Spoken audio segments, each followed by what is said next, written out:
Hey y'all, welcome to Lotus Chat. Welcome back if you are a returning viewer, and welcome if you are new. I want to thank you all for joining us. This is episode 70 of Lotus Chat, and we are here with the lovely Lotus ladies, Miss Zian and Miss Jenn. Hi guys. Um, so this week's topic is discerning fear, intuition, and all of the above that comes with fear, delusions, and anxiety. So we're going to help you guys figure out, is it your fear that's speaking, or is it your intuition that's trying to tell you something? So let's start it off by defining what is fear and or anxiety, delusion, and what is intuition.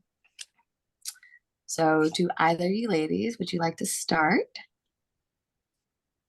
Well, happy to go and kind of open this up for us. And thank you to Jazzy, our fellow Lotus lady, for bringing this topic to our attention, because I think this, personally, I know that when she mentioned it, I was like, yes, this is what I feel a lot of us would like to kind of figure out, because sometimes I think we can confuse the two and or not really go towards the one that we're supposed to. I mean, all these things come into your head when you're trying to make a decision about a situation, a person, any of that. So I would define anxiety versus intuition as anxiety being you in a state of what if, while intuition is you being in a state of what is. Usually when it's intuition based, I think you're really tuning in more so with your inner compass, your inner self, when you are about to either make a decision, whatnot. And it comes from a place of discernment where you are looking at the situation as it is in the moment. So you've gathered all this information over the course of however, let's say, and you can then discern intuitively that this situation is for you or not. But when you come from a state of anxiety, I feel that that's when you get into the what if thinking, like, well, what if I make the wrong decision? What if this person doesn't like me after I make the decision? What if I lose this person? Or what if I lose the job if I don't take it? What if this opportunity never comes around again? I mean, there's all this future-based thinking versus you being in the moment and taking the information. So that's kind of sort of how I define when you are going based on your intuition versus thinking in a fear-based mentality or anxious mentality. What do you think, Zian? I love that, Jen. I love how you describe that.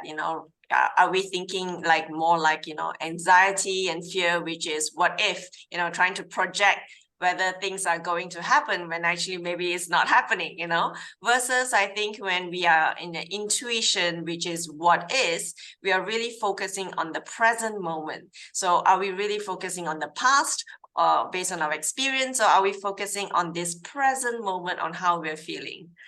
Yeah. What about you, Jazzy?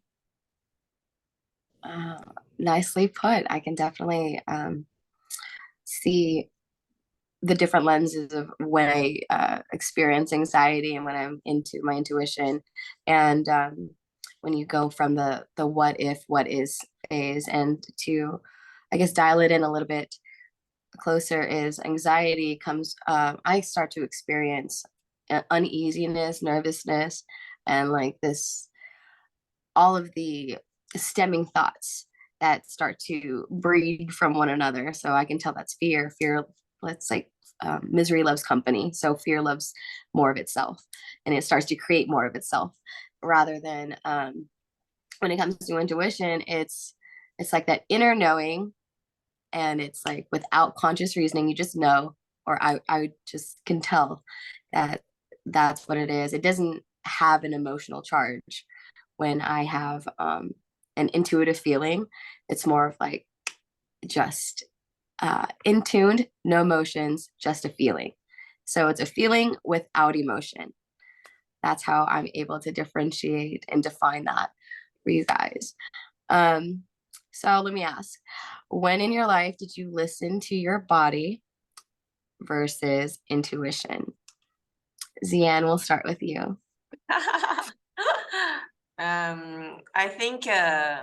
I think a moment in my life when I would be listening to my body would be, I think when I kind of decide that I want to be a trainer. I think the fear-based thinking was the what if, what if I fail? What if I don't know what to say? What if, things doesn't work out? Like, what if? And that was like based on my past experience, as maybe I probably had a few experiences trying to speak in public, and I was shy and didn't work out well, and that didn't end up like a very pleasant experience. And I think when was the time that I decided to listen to my body was that I decided to, I have that feeling, okay, that intuition that it might work out. Okay. And so I did. I just went ahead and do it. And that moment when I was conducting that training, and that feeling after I conducted training, that body felt like at peace, and the body felt like, I'm meant to do this. Like, this is me. It's challenging. I'm not gonna, deny all that. There were a lot of challenges, but the body just felt right. So I think that was the moment in my life that I listened to my body signals. Yeah. What about you, Jen? Well, I had to go back and think of bringing back one instance, because I know there have been multiple times when I feel like I've listened to my body and not really so much my intuition at the start, but then I realized, okay, this was good. It was a good experience. So overall, I think for me, the first one that comes to mind is when I decided that it was time that I should move on from a very long, extended relationship, that my body was telling me this was not the way to go. Like towards the end, I gathered all the information that I gathered from my experience, all the good, all the difficulties, the challenges, and I waited, I waited with my intuition. Like, okay, should I or should I not continue this? And my body was telling me, because I was anxious, I was having trouble sleeping, I was like worried that it wasn't going to get any better, or maybe one day it would. And there was like all this back, and oh my God, I was like in a mental battle with myself about what to do. That's when I knew that my body was like, Jen, you really need to just sit with your intuition and choose. It is time for you to choose. And so once I did that, after getting my body cues, I made that choice. And sure enough, it was the right choice. And I, to this day, am really glad that I took the time to tune in, because sometimes the world outside of us could be really loud and very hard for us to discern, especially when you have other people telling you you should do this and that. And your heart is saying one thing, your mind is saying another. But when you sit with yourself in your intuition, that's when you're able to really make, as Jazzy said, a decision not based on emotion, but on facts, and based on what is, not what it could be if you continue, or what if it gets better. So yeah, that is kind of sort of my experience. What about you, Jazzy? Yes, and also to add to that, it's to trust that inner knowing, because there's always that gut feeling and that thought. It's a thought, feeling, thought. It kind of comes up, and sometimes we overlook our intuition very easily because there's no emotion behind it. Usually, I mean, I feel like it's a character flaw of humanity, right? We just easily make decisions on our emotions. And so sometimes our intuition presents us something that doesn't have an emotion behind it. So we just kind of let it go. Like, how many times have you ever like chosen something, but initially you had something else inside of you, or your mind or your heart, and then but you chose something else, and then you find out the answer and you're like, oh my gosh, I knew it was that one. Your intuition had told you, but then you went with the other answer that kind of gave you this emotional charge. So that's one general instance, but one specifically of when I listened to my body was I guess I'll share with you guys a personal experience, which is when my mother was passing. My body was constricting. It was constricting so much, like just giving me every cue that whether it be my heart, my mind, my chest, my back, and especially my heart, it was just like, it was not so much expansive. So the tension definitely equated to fear, and I wanted to dismiss that. And my ego wanted to respond in such the way that I'm like, no, she's not actually going to go? My mother has had cancer for 14, 15 years, and it came back like time and time again. So she would beat it and then it'd come back. But every time she was resilient, every time she recovered from it. So I'm like, she's going to kick it once again. But during the last year of her life, it was different. The fear that set within my body was so much stronger. And although it was less in my mind, but more in my my physical cues, I ignored it. And I guess you could say that I was processing denial because I've seen the track record of her succession and her coming out of it and, just healing from that. But this time around, my intuition kind of was like, well, what if this is it? And so, like I said, that what if was such a general statement that in no emotion, like, okay, like it had other possibilities. If it was, then what? But then my emotions and my body was like, no, like, we're gonna react. This is not it. So it was one of those things that I really got to experience viscerally, like what my willpower had in mind versus what my intuition was guiding me with, because my willpower wanted to control the situation and wanted to create certainty. And I feel like that's why fear comes up, because we want to control the outcome or we want to know something for certain. And so that way we could be able to manage a situation better.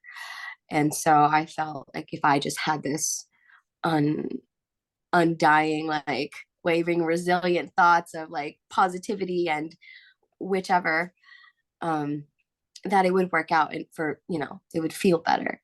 But the intuition was actually showing me something that could have eased me into a state of neutrality to be able to approach the situation more objectively rather than how I wanted it to go, because I can't control like someone's fate, like when they're going to pass or not, or how they're going to heal. So I think I know it's a pretty deep subject, but it's one of those where it literally was like life or death. But what do you do in that instance? I love how I can be able to follow an intuition and realize that there's something that could be guided here rather than controlling. So allowing myself to be guided, or for me to just surrender the control of fears and delusions and anxieties. Yeah. Pretty personal experience, but let's see. Now I'll ask you ladies, when did we not listen to our intuition? Like, can you guys share a time of when you hadn't listened to your intuition? Yeah, I've got one. I'm gonna share. Thank you for sharing that Yeah. story, Jazzy. So one moment in time, I think, when I didn't listen to my intuition was that when it comes to friendships, I think for me, I cherish friendships a lot, and specifically friendships during childhood, because I think that's when we grow up. I feel that, there's no pretension. It is what it is. We just say whatever we want. And I cherish those very childhood friendships. But I know that there were certain friendships that we kind of moved on, but I didn't want to move on. The friendship have moved on, but I didn't want to move on. And I think deep inside, I knew that the friendship was just not at the same wavelength, but I kept wanting to kind of pursue it further, keep coming with the catch up and, keep organizing stuff. And, the chemistry is just not there. And I could have just, let it be and just let it go before it dwindled further. And I think when I didn't listen to my intuition, I think the more I tried very hard in the friendship, the more it didn't work. It didn't work out. And I think at one point I didn't speak to this friend for like 1 or 2 years, which really hurts actually. But then I realized that I should have listened to my intuition, kind of just let it go for a bit, let it be a bit more casual. And then we can kind of start off the same friendship again. And then it could look different from what we used to have. So I think the the mistake that I did was that I kept on clinging on the past emotions without, being able to kind of evolve with that friendship. Yeah. What about you, Jenn? Oh, great examples. And Jazzy, thank you for sharing your experience. I am going to say that one instance where that comes to mind where I didn't listen to my intuition had to do with the definition of home. I, in one period of my life, did end up living with someone, and it was the first time that I, got a nice little place of my own, and I was really excited about it. And I was like, yeah, this is the place I'm going to call home, and I'm going to be here for like ever. It was literally, I remember walking into this place and being like, yeah, this is it. This is exactly what I pictured my first place to be. So fast forward, I would say a couple months in, and I guess intuitively I started noticing certain things were not necessarily working out as well as I would. You start painting pictures of like, yeah, like this is where I'm gonna get married, and this is where we're gonna have like everything, and da da da. Yeah, I mean, so many things were talked about, but the actual actions that were taking place there weren't aligned with what I had envisioned as my definition of home and what my home would look like and feel like. I started feeling, as Jazzy said, the constriction in the body, the worries, the anxiety, the how is this really going to happen? Are we really ever going to get to from point A to point B? Is this really going to come to pass? It took me, I would say, about 2 years before I realized that intuitively I was getting all the answers right in front of me from the situation, that I just wasn't listening until the universe did something that I never thought it would do, which is it had me, unfortunately, not be without a job. And so me without a job meant I had to really start thinking about consolidating a lot of things in order to keep the place that I was in. So there was me, like, it was stress upon stress upon stress. And I was like, geez, like, can it get any worse is what I was thinking. And then I was like, well, maybe if I had just listened to my intuition about how things were going, maybe I could have like not signed for another year. And at the end of the first year, I could have just, made a different plan, whatever. But I didn't listen. So it took that instance of me realizing, my gosh, I'm getting all these signs and signals. My gut is telling me I need to start making another plan and have a plan B. So boom, there I was rushing to have a plan B so that I could figure things out. And let me just tell you, if you get those gut feelings and signals from external that are showing you that this isn't home, this is not where you're supposed to plant your roots, take that and go where, and just as Jazzy said, it's about surrendering. And I had to do it, and I learned a very hard but very good lesson about always have a plan B. Sometimes it's not A. How about you, Jazzy? Yeah, you're gonna need that plan B from time to time, and it's like having the emergency backup chute, parachute, for sure, because you don't want to just fall flat on your face, and but I get that. So that mine's also a relationship that came up for a time that I didn't listen to my intuition, and it was one of those where I was very fond of my rose-colored glasses. And so dating this guy, he was very charismatic. He had a lot going on, and he was highly creative. We vibed on such a level. He was very fast-paced. He's used to being around other entrepreneurs that just keep the ball moving. And but my inner knowing and my compass was constantly trying to tell me something. And I guess I will share this. I'm not going to share his name, although it's just, anyhow, he was a little bit of a hedonist. So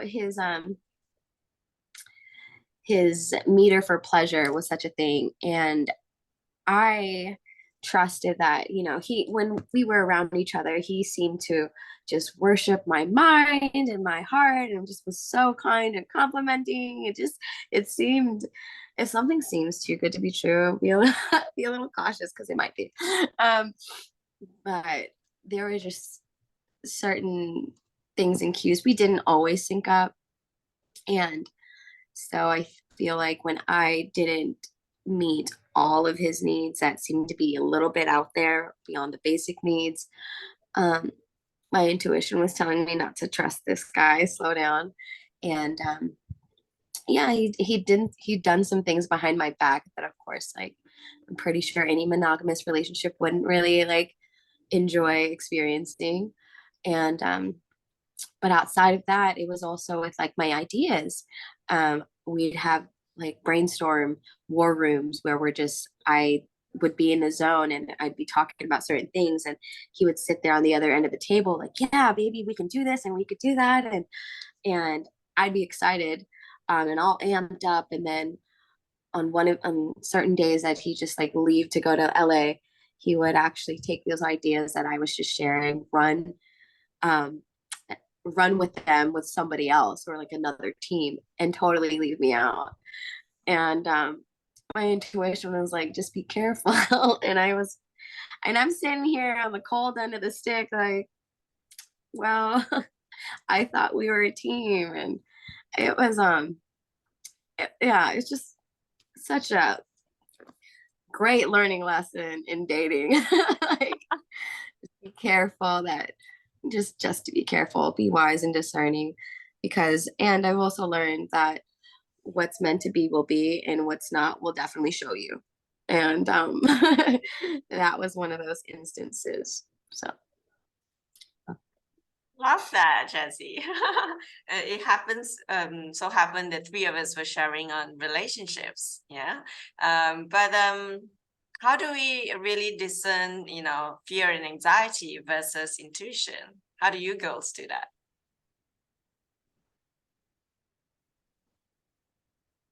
I like I was saying earlier, I feel like for me it's going through all the massive experiences that actually teach me my moments of like, oh, this is my worst fear, and this is, oh, okay, I knew that.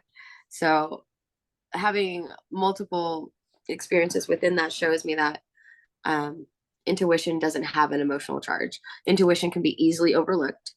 It's something that I don't have an attachment to.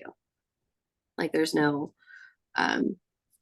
intuition is more of like that idea that comes up that I don't have like a an emotional draw to. And I've learned that with fear, that it comes with emotions, and that's the biggest tell for me, is like when there's a lot of emotional charge around it or other stemming thoughts that come from it. That's how I can tell when something is fear or anxiety versus my intuition. And also another tell to sense if it's anxiety is, am I creating other scenarios in mind that are future pacing, like, oh my, if this happens and that's going to happen and this is going to happen, and like a runaway train. So am I experiencing the runaway train, or am I experiencing something that comes up and it's like, that's something to look at? Intuition's my guide these days, as opposed to the latter, which is like all the committee of chaos. So how I can tell. What about you, Jenn? I loved what you just said, because it's exactly how I also kind of make decisions based on intuition versus fear, anxiety. Is I know that I'm making a decision based on intuition when my mind is a lot quieter than it tends to be. So in the sense of like, when I know I'm making a fear-based decision or a decision based on anxiety, it's because my mind is overthinking a little too much. But when I know I'm in an intuitive like state and I'm getting that intuitive hit, like, oh, no, you're going to do this. And boom, it actually works out for me. Whether or not I end up, getting XYZ whatever happens, it's usually something that's for my highest good, is what I've noticed. Whether, or like I said, whether I like it or not, but my intuition is saying, nope, you got to let that go. Nope, you got to, choose X versus Y. That's how I know, is when my mind is more quiet than it usually is. Yeah. Thank you, Jen. And I think for me, how I really discern fear versus intuition is that I kind of like leave it for a while, because I think, like Jen said, sometimes when we we try to make a decision in the nick of time, but then it doesn't work because your mind is telling you something, your heart is telling you another, your body is telling you another thing. So we get really confused and conflicting, and that's when I go like, I'm just going to leave this for a while. I'm not going to make a decision right now. And then just somehow the universe or something will happen that kind of nudge you towards that direction. So I'm aligned with what Jazzy said about surrendering, just let it be for a little while and then we can decide later on. Yeah. So in closing, I want to encourage listeners out there who are listening to this. Thank you so much for supporting us for 70 episodes for Lotus Chat Worldwide. And if you are listening on YouTube, on Spotify, I encourage you to click follow, like, or subscribe. And we look forward to seeing you in our next episode. And if you have any new topics, we are happy to explore. So email us at lotuschatworldwide@gmail.com. So signing off, I'm Zian. I'm Jazzy. I'm Jenn. Bye. Bye.